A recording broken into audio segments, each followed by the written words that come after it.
they're tackling our boys and like they would tackle them and then like just before they get off them, they just like push them into the ground again.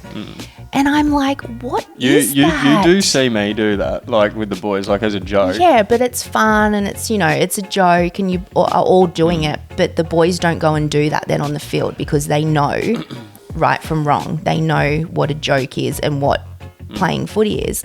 Welcome to another episode of Planting Seeds with Soul. Raw conversations on transformation, truth, and finding light in the darkest places. You may not hear what you want, but you will definitely hear what you need. Alrighty, you beautiful bunch of bone bags. Welcome back to another episode of Planting Seeds with Soul. Today we got beautiful co-host, Kelsey. Hi. How you doing, darling? I'm good. How are you going? Yeah, going good. As always, a lot happening, but we have just given ourselves a bit of space. Yeah. Gave ourselves a little bit of a trip down south, down to Ballina. Down to Ballina, where do we stay? We stayed at this place called Nature Beach Resort. It's like a caravan park, but in this caravan park they got like, you know, your normal setup. You can bring your caravan in, your motorhome, tents.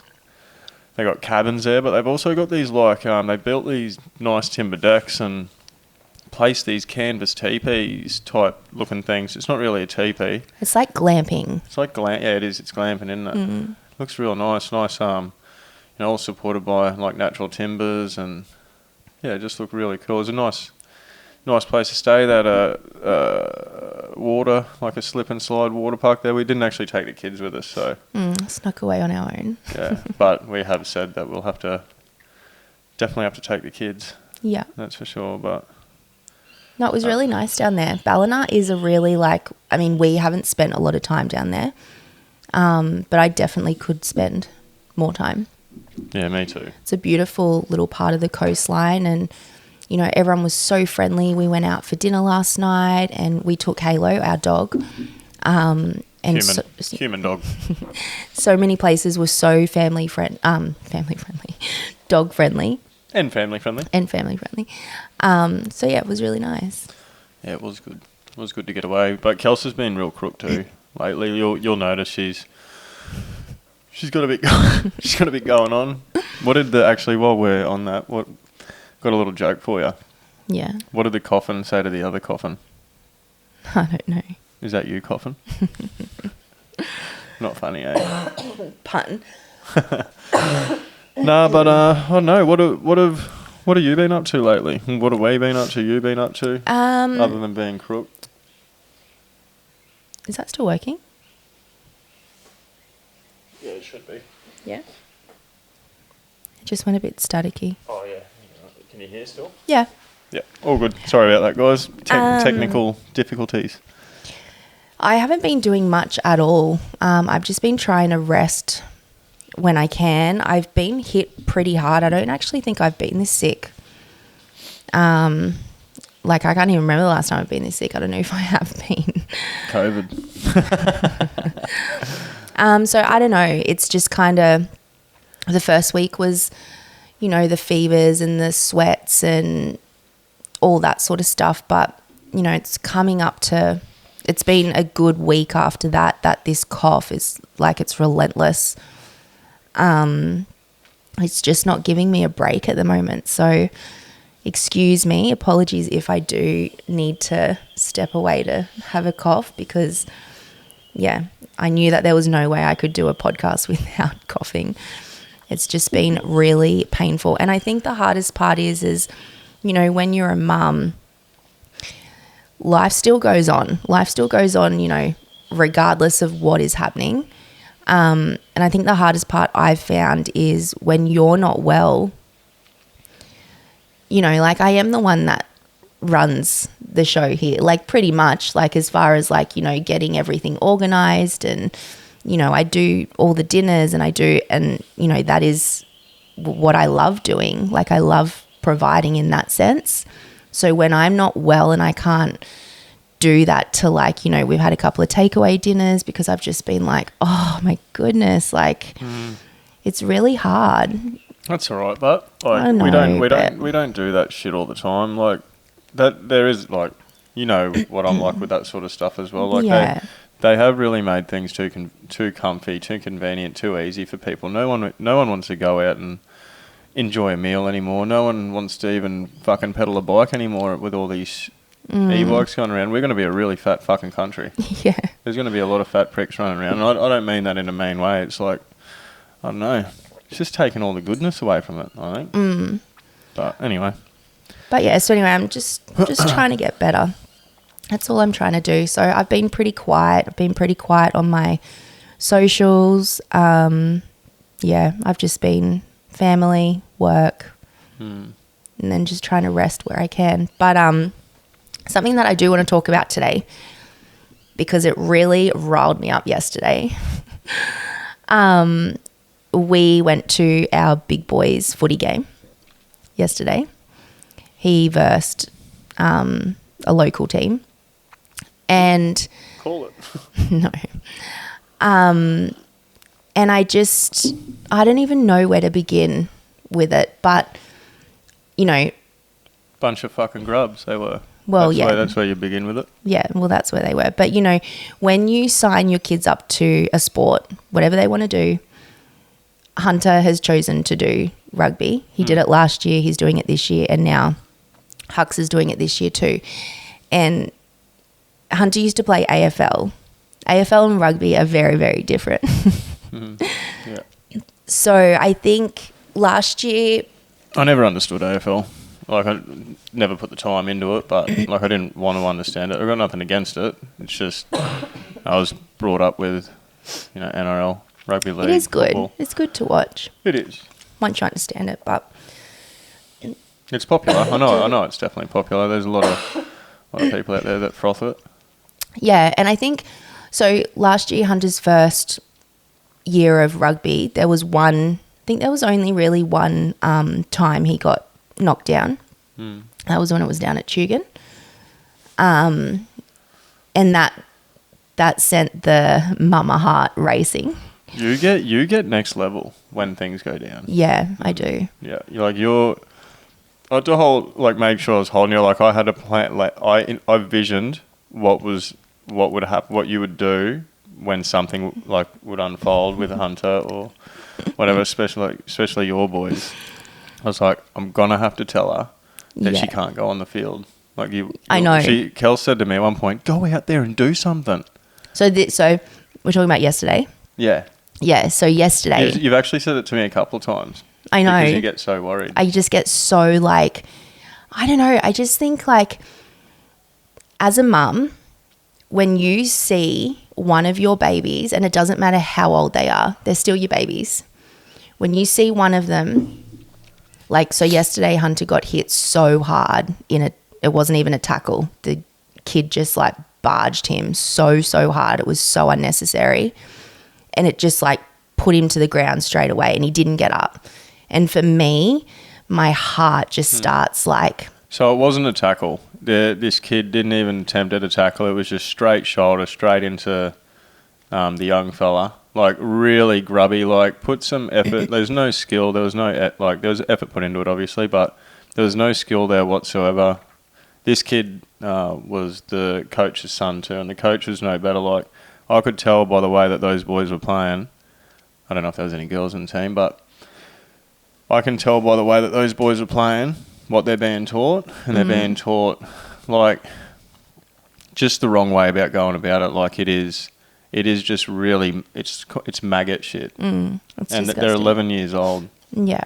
You know? Just the way, like, even throughout the whole game, these kids, like, they're 11 and they're tackling our boys, and, like, they would tackle them, and then, like, just before they get off them, they just, like, push them into the ground again.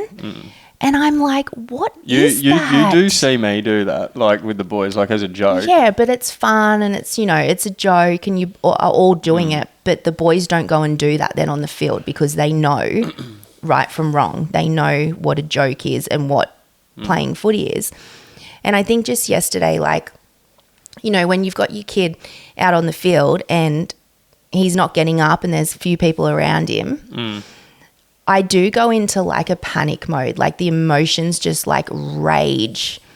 And then when I can hear the other team's coach yelling out, Here we go.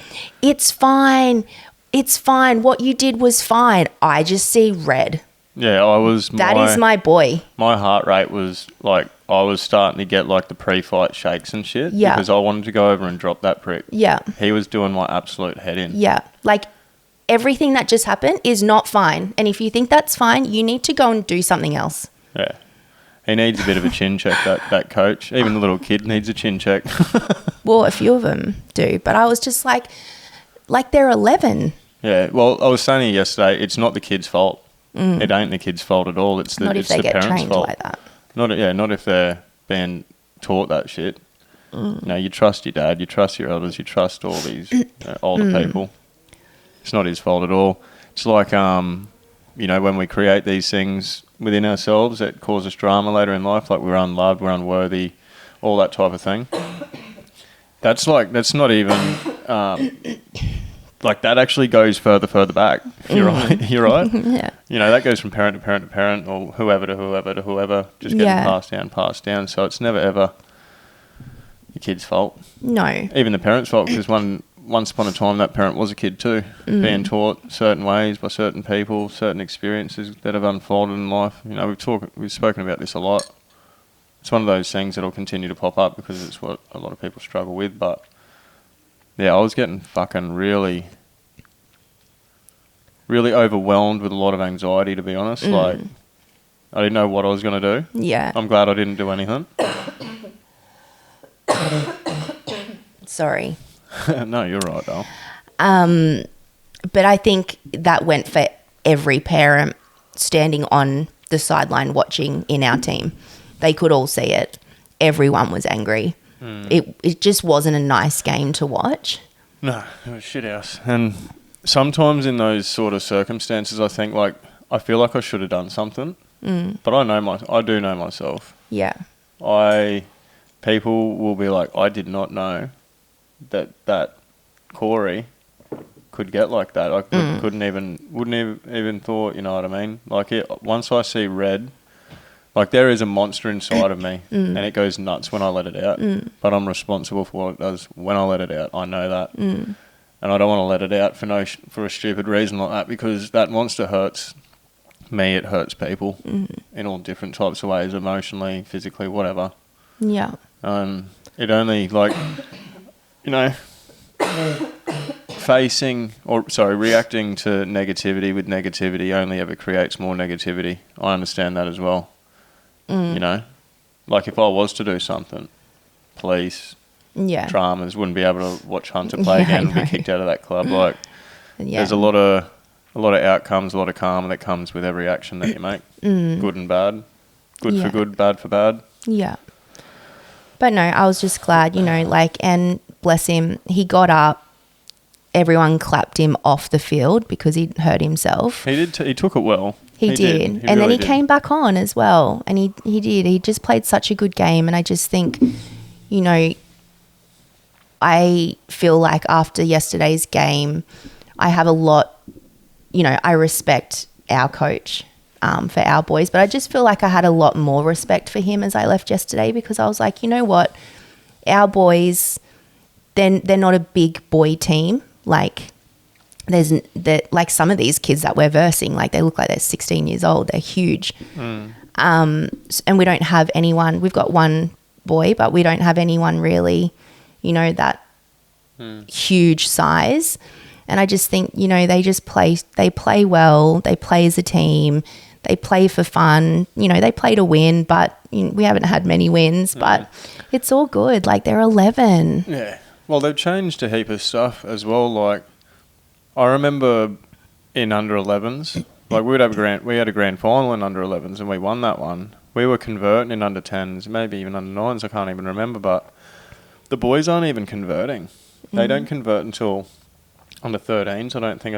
I think they said they might do some next year, but, you know, like... What's convert? Like, kick in between the sticks, in between the posts. The poles, yeah. Yeah. So, like, it's not serious. Like, they've changed the rules. It's not a serious game yet. Like, it's still, and it always is fun. So, like, to be teaching the boys that fucking type of nonsense, gross. Yeah, it's just feral. But I knew he didn't. The reason I didn't go out there is because, like, he had his mates around him. He had his coach there. Whoever else was there, you know what I mean? Yeah, I know. The ref and that. And I said to you yesterday, if there was like a scream or a yell or something where I'm like, oh, that sounds like something's really hurt, like a broken bone or something along those lines, you just know. You know, you like when Henley screams out the back, like that high pitch that you're like, we ran from the front here last week out to the back. It sounded like he was about to die. And what was it? Nothing. Yeah. Nothing. Boy who cried bloody wolf. Yeah. But yeah, it's feral stuff. I didn't like it. I don't go to the football to experience a coach that has no idea what the fuck he's doing. Yeah. With a bunch of kids too. Like, yeah. That's not for me, eh? But anyway, if you've got kids playing sport, it can get hectic. The whole weekend's been a bit hectic. The old boy went down again. It was Friday night. Friday night. With his heart again. So I know they did tests and everything like that. Didn't come up the same as last time, but from what I wasn't there at the time, but from what I heard from him and my sister and a couple of his friends, you know, he got the same sweats as what he did last time, and then he vomited as well, like he did last time when he had his heart attack. And the doctor reckons that because he's been off of something for the last week, his blood thinners for the last week, and the doc reckons that's what brought it on. He had to go off of them to get a surgery done. He's got a lot going on at the moment. But, yeah, they said that the vomit was a thing. The extra pressure pushed it. You right, Halo? Pushed it through. Yeah. So, a little bit of a worry he is at the moment. His ticker is, not him, his ticker. Just his health. But, yeah, well, I went and seen him before we went to Ballina yesterday, didn't I? Yeah. Went and caught up with him then at the hospital. I was there when the quack come around, and the quack said that he was going to be out today, and he is out now. I'm actually going to go. That's why we're doing the podcast now. What is the time? It's 1:11. Oh, no way. Crazy, eh? Angel numbers. Yeah. So I go around, pop around and catch up with him for a bit after this, and yeah, bit of a worry, but. He is. But this, changing the subject, this will be our last podcast in this space. Did I leave the cliffhanger long enough? You could have left it a bit longer. Nah, it was good. Yeah, so we have been doing the podcast in our kitchen/dining area, the one that Kels and I built. And in the meantime, we got like a little studio out the side here that was very roughly home job sort of done up when we moved in. So we gutted that thing and we put a bathroom in there, a little laundry in there. We got a space for a kitchen. We haven't done that or the laundry. We just did the bathroom and the main living area, walk-in robe. Haven't done the cabinetry for any of that yet. Just sort of hanging, but I think the next episode will be done in there, will it? Yeah, next one. So this is it. This is an end of an era. It definitely will be, yeah? Yeah. Yeah, so we've got Sarah French is on next. Yeah, we've actually got quite a few people for June. So because like I know like in a nutshell about Sarah's sort of history, but do you know a little bit more than what I do because she's in that food world like you are? Yeah, maybe a little bit more, but we can talk about that before she jumps on. Yeah. I know. It's an interesting one. That's sort of what I was getting at. It is a cool one. Cool story. Been on the telly for cooking and I'm sure a heap of other stuff. Ran into a bit of drama. But yeah, like Kel said, we'll leave the leave that for Sarah to have a chat about. That's the way we like to do things anyway. You know, get someone in here, you know, fuck all about them, really. And you know, you can do all this research online and look people up, but I'd prefer to hear it straight from the woman's mouth myself. Yeah. No, it'll be good. Straight from her mouth. But yeah, so the new space, that'll be good. It's got a new sign. New sign that Kels got for us for my birthday.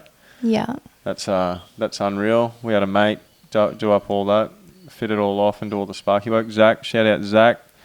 If anyone's looking for a good sparky, hit me up and I'll pass on his details. But good bloke too, absolute bloody legend of a fella. He's a young bloke, but it doesn't matter. He's a fucking legend. And he's single too, ladies. I think. He's not anymore. Isn't he? No. Stay away from him, girls. He's no. taken. Do you know what? Who was I talking to about Zach? My sister. And I was like, gosh, he'd be a good little catch for someone. So whoever's got him.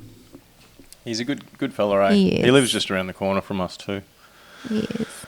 But the space will look awesome. I've ordered all the furniture for it. It's going to look really cool. On that note too, for like with this podcast, I think, what would this make it? Episode 31? Yeah. Sarah will be episode 32 and then episode 33. I actually don't know. Zach, I think. We've got a Zach on. Oh, yeah, Zach. So Zach will be on for that one. And yeah. Then we're going to have a little break. Look, that's what I was going. Yeah, a little break. So that'll be season 1. Season 1, 33 episodes in a season. Obviously, 33 is me lucky number. How was that? I was just about to say that. You tell it. Go on. The cabin? Yeah. Yeah. When I booked where we just went last night, I got the confirmation on Saturday morning and literally it was like, your cabin number 33. I was like, of course we are. It's getting to a point where it's like, it's beyond a joke now. I am literally following these numbers to a place I have no idea where I'm going. I was having a chat with the shaman's wife out at where I do the ayahuasca ceremonies, and I was asking her about it because we got into a conversation and she said that triangles and triple digits was something that she used to come across all the time, and just like myself, it was just beyond a joke, and she'd tell people and they'd just be like, you just want to see it, blah, blah. But she knew that there was something more to it. And I asked her, she followed all these numbers all the way across the world to the pyramids in Egypt and all that sort of stuff.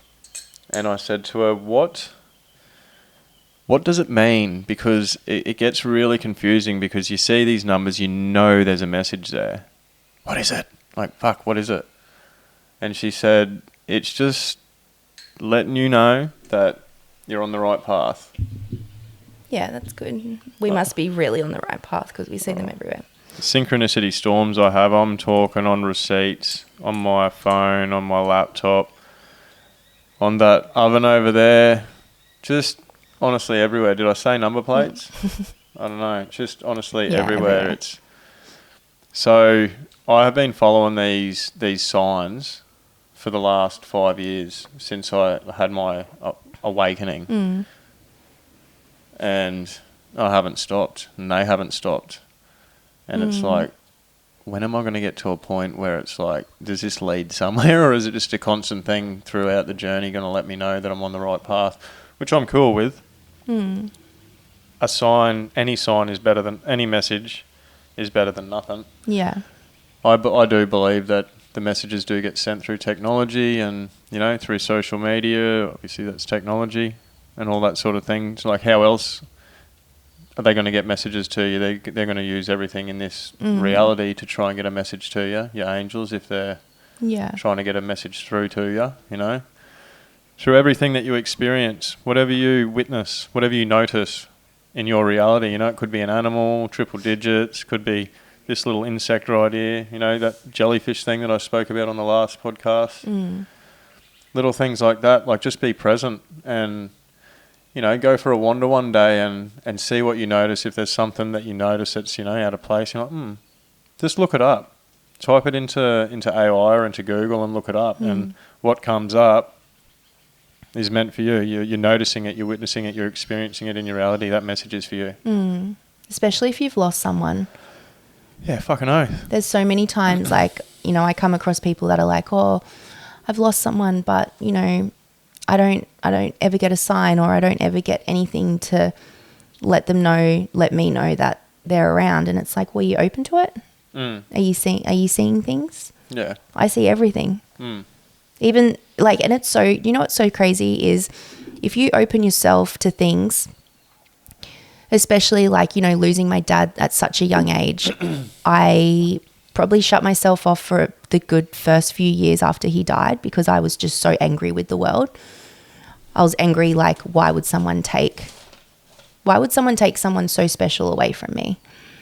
And it wasn't until I went and saw a medium, and I'm not saying that you need to go and see a medium to like open your awareness and, you know, your eyes, but I remember I went and saw a medium and she knew nothing about me. She didn't even know my surname. She knew nothing.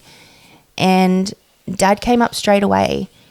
And it wasn't until we spoke about him so much and she said things that I was like, no one else would know this, that I was like, and she said to me, you've got to be open to the signs. You've got to, because he's trying to communicate with you. He's trying to connect with you, but you're so closed off. And ever since then, I was like, all right, I'm open. That's beautiful, but something will cross your path for you to open. It'll crack you. It'll crack your spiritual. It'll open you up. It'll be a huge spiritual experience, and it'll be something extreme too. It'll be a crisis in life. It'll be a challenge. It'll be a curveball. It'll be something hard that will crack you, but it's necessary. So when the hard times come, don't think that it's a bad thing. It's actually a good thing, and I believe that in all ways. And I think, like, the most beautiful part of us being so open to things is we carry that down to our kids. So, like, quite often the kids will, like, yell out to me and they'll be like, Mom, you've got to come out here. You've got to come out here. And I'm like, why? What? And they're like, it's a butterfly, you know? And I also had one of my really good friends pass, how many years now? I'm going to say 6. That feels like such a long, it would be, almost 6. And we always the kids would call her Auntie Telly. And she always said that lady beetles were her thing. And the kids will scream out to me in the yard. And, you know, they might be playing footy or doing whatever, but they will notice a lady beetle. And they will make it like their mission to come and tell me that Auntie Telly came to visit Mum. And I just think that's so beautiful because I've done the work for them. Like, they don't need to have to go through something so traumatic to be like, oh, okay, like, how do I open myself up and how do I see these things? Because I've already been through heartache where I've now passed it on to the kids to be open to things. And they do. Like, it's the most, you know, I might be having such a shit day and, you know, Hunter will be like, Mom, look at this beautiful butterfly. Do you think that's Grandpa? And I'm just like, oh, like, I love that. Like, and I love that he can kind of come through the kids as well. And they're so in tune with it to come and tell me. Because if the kids didn't know anything, they probably wouldn't even recognize the butterfly because they'd just be like, whatever, like so focused on doing other things.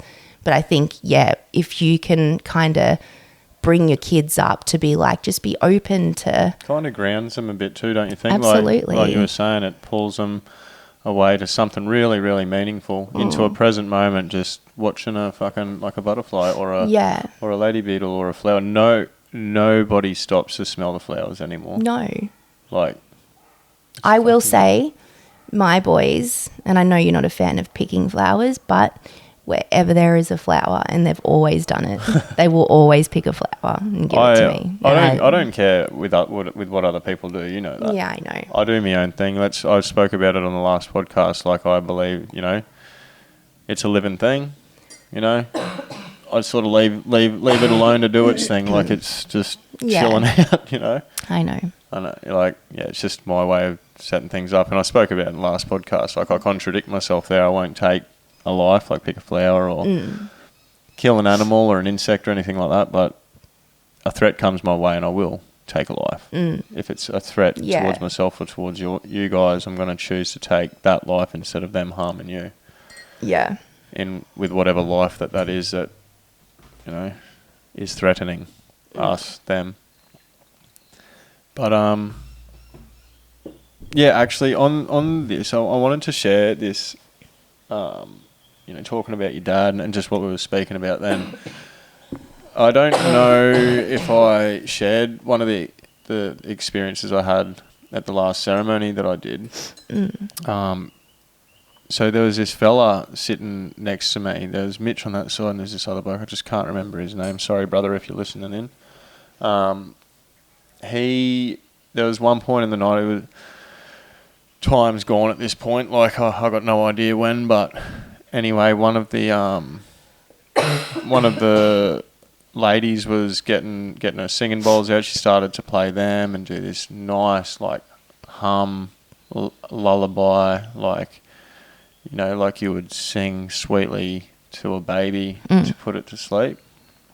And I was just sitting there and I was just feeling the energy of this lullaby type hum with the singing bowls all happening at the same time. And this bloke next to me just started like sobbing hard out, and I could feel it, like it started to bring things up in me, and like just that, how the water just sits in your eyes.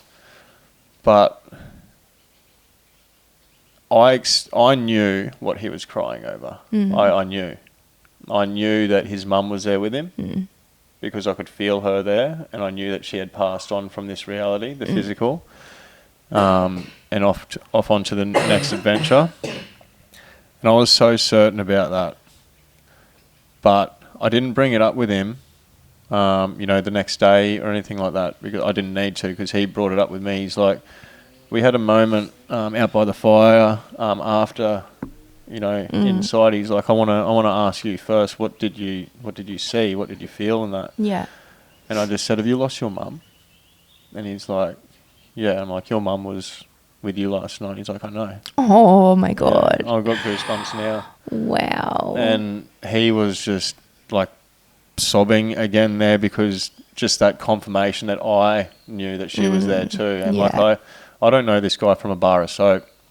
No idea. It's the first time I've ever met him. I didn't have conversations with him prior to that. He kind of kept to himself. But yeah, what a special moment that was. Like, even for myself, like, sometimes when you feel and experience these things, you know, you don't see it with your eyes, you feel it in your gut, and you know, I guess you can sort of, you look with your eyes, but you see with your mind. You notice with your mind, you know. And it was good to have that reinforcement there that I am tapped in some way, shape or form, you know.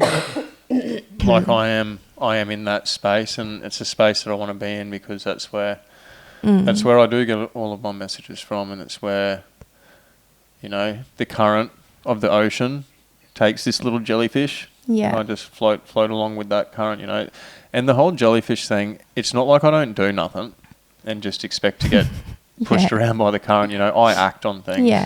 And that's my new current. The action puts me into a new current. Yeah. Yeah, I love that. Yeah. Yeah, that's heavy. You can't just like sit here and just be like, I'll just be sitting here, you know, like waiting for you to carry me around or something. But, you know, you got to act on things. If you leave something just as a thought, you just stay put. You need to act on the thought. It's an important thing to know, actually, if you're wanting to steer your life in a whole new course, direction, walk a new path. You have to just change something. Yeah. Just change something. Can you just keep it down over there? I'm so sorry. Fuck's sake. It's like brutal. Now I've got a bit of a headache. Just having a quick look on my phone here. How are we already in June? Oh, fuck, I don't even know. You know me, I don't know what date it is, what month it is sometimes. It's June. Yeah, I know now. But I don't keep track of things. Yeah. I'm not really like that. You know, like even with keeping track of things too much, it's too much. Like, and I'm not giving shit to people that do this.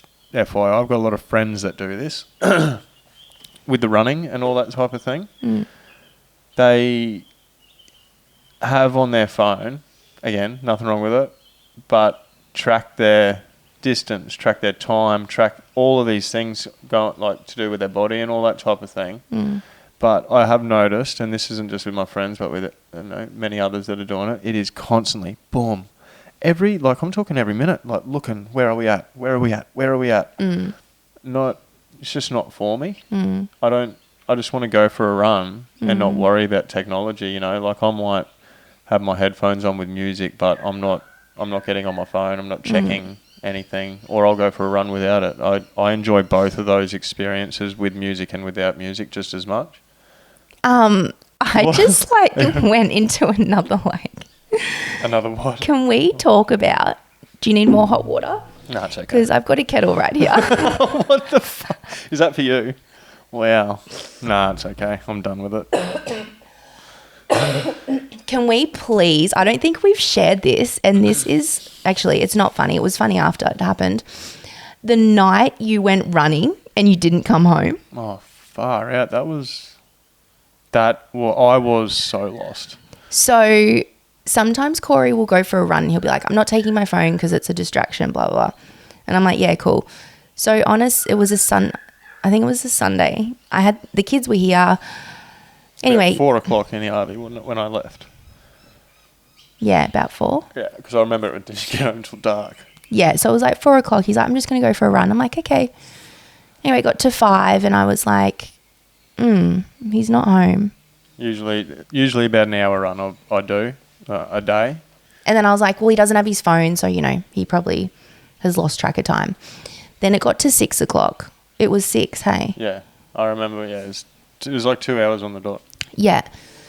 And I am like pacing the house and the kids, I can feel that my energy is like flowing onto the children, especially Hunter. Hunter is like, he is me to a T in so many ways because he can be so worried about things, and I worry a lot as well.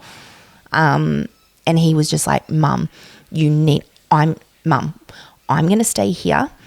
I'll have Corey's phone. You take your phone. He's like fully trying to he's like, you go with the other 2 boys and drive around and see if you can find Corey. All I can think of is a car has knocked you over, you're in a ditch and no one knows you're there and I'm never going to find you again.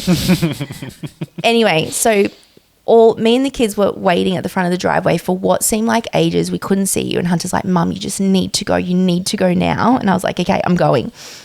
Anyway, so get in the car. We go around the corner and lo and behold, here he is just running pitch black. And I pulled over and I was like, what are you doing? He's like, oh, babe, I got lost. And I was like, how do you get lost running? Like, we live here. Well, what happened was I ran to Talai Golf Club, and I remember, I'm not blaming you here. Okay. I remember I said, I wonder where that road takes. And you're like, oh, that pops you down out at the oh yeah, I did say the that. homeware centre. I'm like, oh yeah, I'll just do that loop then. So it takes about half an hour to run up to Talai Golf Club. And then I went up that road that I was just talking about, and it started taking me up the panorama. I went up the panorama. I ran. I couldn't run up at all because it's 2 kilometres of vertical. Steep. Yeah. And I got to a point where I didn't know how long it was, but I'm like, okay, 2 kilometres up to the top, and I'm thinking, boom, it'll be, descent after that. It took so long. Like, I got up to the top and it was dark. Like, there's not really any lights up there. And then I started to have to run down the hill, which is just as hard. to run down a hill, especially one that steep. Like, my knees were fucked. I was fucked by this point. And then ended up getting down to the bottom, and I'm like, I have never even driven around this area before. Like, it's poked me out at this little T intersection. I didn't even know what way to go. I didn't know whether to go left or right, because my bearings, I don't know north, south, east, west. Like, oh yeah, get up, bruh.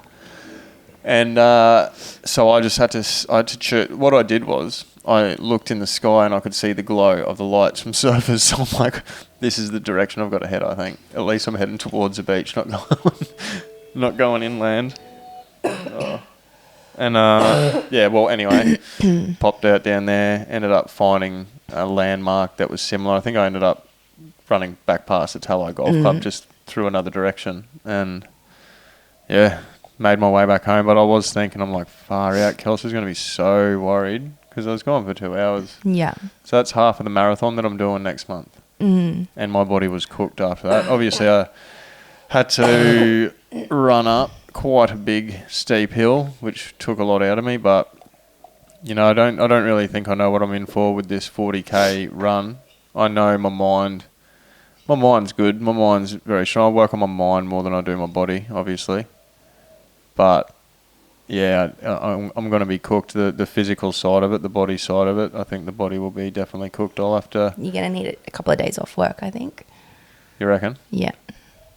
Is it? Yeah, I'll be fucked, eh? Yeah. And I would just rather you take a couple of days off work, so then I don't need to hear the whinging. I don't even whinge that much, do I? Anyway. No, I'm joking. Oh, anyway, I think that's pretty well. Have you got anything else? You just have a little mention about what you got coming up, I guess, too. What have I got? Your book. Oh, yeah, I know. I've actually finished my one pot book. One pot dinners. Is that what it is? One pot dinners? Yeah. I just need to get better before I can put energy and time, because that's going to be a real big one. Yep. So I just need to get better. But thank you for tuning in, and sorry that you had to deal with all my coughing. I don't think anyone cares. If it was something that makes them angry, it's good. It's a good thing. When you get triggered, it's a good thing. It's showing you something. Got to remember that. Notice that with the family. Your missus, if she does your head in and sends you off the Richter scale, have a look at that. There's something you've placed inside yourself, a little button that you've created inside of yourself. Your partner's just tapping that button. You got to understand you're accountable, because you're the one that put it in there. Yeah. Anyway, guys, thanks again. Good chat. It was a good chat. I love you, Dale. I love you too. Yep. Be good to continue to be loving you. Yeah. Anyway. Have a good one, guys. I'll see you in season 2. I'm not going to be here for season 1 anymore. Yeah? No, this is me done now. Oh, yeah, true. Yeah, no. When will you be on? You'll be on 34 then, maybe. Episode 34? No, I don't think I'm on till like 36. Actually, guys, let us know. If you can let us know on the comments on the podcast.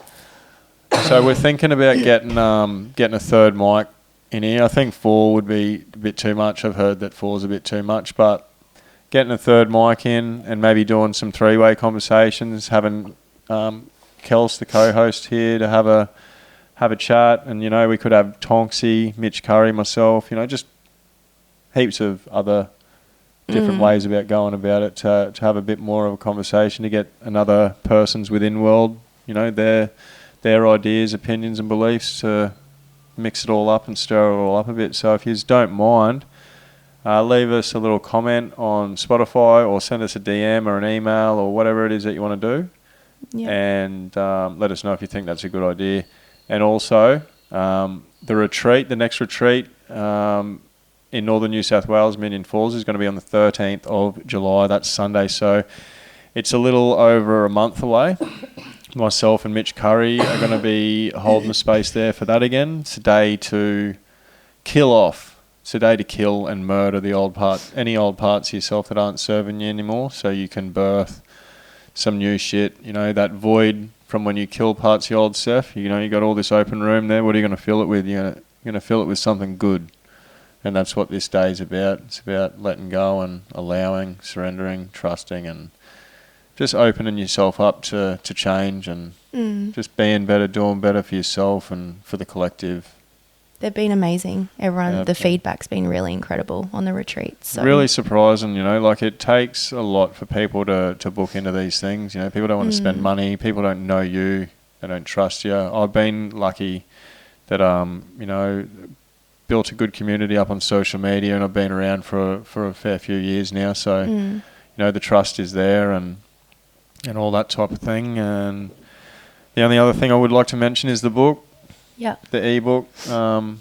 Good feedback on that too, guys. Thanks for all of you that have let me know how it is. So when you put stuff out there, you know, you always question yourself. You just don't know. But I am glad to see that it is getting into people's hands, because not literally. This is an ebook too, guys. Just so you know, it's not a paperback book. I just wanted to try and find ways to get it in the hands, because I know that it's helped me, and I know that remembering these things, it's not learning anything new, it's remembering who you truly are beneath all the bullshit. It's the best way to put it. Yeah, I knew that it would help people, and that's all I wanted from it. Yeah, that's good. Anyway, beautiful people, beautiful bone bags. I will catch you all again in a week next Tuesday. See you on the other season. On the other side. On the other side. Check it, guys. See ya. See ya.